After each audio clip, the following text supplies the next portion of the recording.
মুহাদ্দিস এবং আমাদের মা এবং বোনেরা উনি মৃত্যুর সাথে পাঞ্জা লড়তেছেন।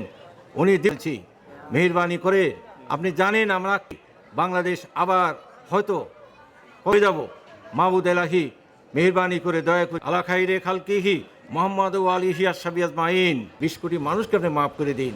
ওলি আল্লাহ বুজুর্গ সকলকে আপনি মাফ করে দিন। তার যে নিয়ত এখানে হাত উত্তোলন করেছেন প্রত্যেকের মনের বাসাকে আমাদের ফিরিয়ে দিন। মেহেরবানি করে তার খাস করে জনাব তারেক রহমান সাহেব আজকে মুক্ত করে আমাদের মাঝে প্রেরণ করে এ দেশে আমাদের মা বোনেরা উপস্থিত আছেন, তাদের প্রত্যেকে এ মাহবুদ এলাহি আপনি যদি দয়া না করে মাধ্যমে এই দোয়া কবুলের মাধ্যমে প্রত্যেকভাবে আপনার পাক শাহী দরবারে হাত উত্তোলন করেছি, আমাদের মাঝে ফিরিয়ে দিন। এই গণতন্ত্রের মানুষক্ষণ শুরু করার তৌফিক দান করে দিন। মাহবুদ এলাহি আমরা জানিও অনেক অলি বুজুর্গ এই দেশে বসবাস করেন, অনেক গাউস কুতুব এই দেশে বসবাস করেন। তাদের প্রত্যেকের দোয়ায়, তাদের প্রত্যেকের আমল নামায় আমাদের এই দোয়ার মাধ্যমে আপনার পাক শাহী দরবারে দয়া করে আলহামদুলিল্লাহ রাব্বুল আলামিন। ভাই দোয়া কি বলেছেন?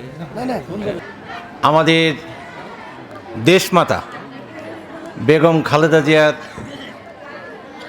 অসুস্থতাকে কেন্দ্র করে দেশবাসী প্রত্যেকটি মসজিদ, মাদ্রাসা, এতিমখানা ঘরে ঘরে বাড়িয়ে বাড়িয়ে তার জন্য আমরা প্রত্যেকেই দোয়া করতেছি। আপনারা দেখবেন যে খালেদা জিয়া মানে আমার কাছে যেটা মনে হয় যে বাংলাদেশের একজন মহারানী। আল্লাহ তাকে যেমন রূপ দিয়েছেন, তেমন গুণ দিয়েছেন, তেমন ধৈর্য শক্তি দিয়েছেন, তেমন বুদ্ধিমত্তা দিয়েছেন, তেমন দেশের জন্য যে তার অনুরাগ, ভালোবাসা, তার প্রীতি, তার শ্রদ্ধা, এগুলো সর্বকালের সর্বশ্রেষ্ঠ মানুষ হিসেবে তাকে আমরা কল্পনা করি। এই মানুষটি আমরা দেখছি, তার সাথে ব্যক্তিগতভাবে আলোচনার সময় আমরা জানছি, আমরা বুঝতে পারছি যে জাস্ট বাংলাদেশের স্বাধীনতার একটা অপর নামটা হলো বেগম খালেদা জিয়া। আজকে এই বাংলাদেশের স্বাধীনতার নাম যে খালেদা জিয়া, স্বাধীনতার প্রতীক, আমার কোনো কোনো সময় মনে হয় যে ঠিক বাংলাদেশের মানচিত্রটাই বেগম খালেদা জিয়া, গণতন্ত্রের নামটাই হলো খালেদা জিয়া। আজকে এই খালেদা জিয়া মৃত্যুর মুখোমুখি, উনি মৃত্যুর সাথে লড়ছেন। আমরা মহান আল্লাহ তাআলার কাছে কায়মনোবাক্যে দুহাত তুলে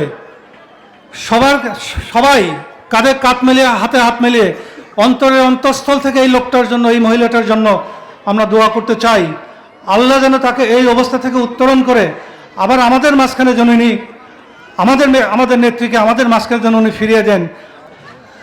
আপনারা দেশনেত্রী বেগম খালেদা জিয়ার জন্যে, শহীদ রাষ্ট্রপতি জিয়াউর রহমানের পরিবারের জন্যে খাস দিলে আপনারা দোয়া করবেন। খাস দিলে এই কারণে দোয়া করবেন, দেশনেত্রী বেগম খালেদা জিয়া এই বাংলাদেশের জন্যে, বিএনপির জন্যে, 18 কোটি মানুষের জন্যে উনি এহেন কোন কাজ নেই, এহেন কোন অন্যায়ের বিরুদ্ধে কাজ নেই উনি প্রতিবাদ না করেছেন। উনি আপোষহীন থেকেছেন। স্বৈরাচার এরশাদের সময় আমরা দেখেছি এরশাদের কোনো প্রলোভনে, এরশাদের কোনো লোভে উনি আপোষ করে নাই, আপোষহীন থেকেছে। স্বৈরাচারী শেখ হাসিনা সরকার উনাকে আপোষ করার জন্য বারবার প্রস্তাব দিয়েছেন, কিন্তু উনি আপোষ করেন নাই। এর জন্য আপোষহীন নেত্রী, এর জন্য বাংলাদেশের স্বাধীনতা সার্বভৌমত্বের জন্য, জনগণের জন্য, আমি এবং আপনি ভালো থাকার জন্য, দেশনেত্রী বেগম খালেদা জিয়ার জন্য আপনারা খাস দিলে দোয়া করবেন ইনশাআল্লাহ।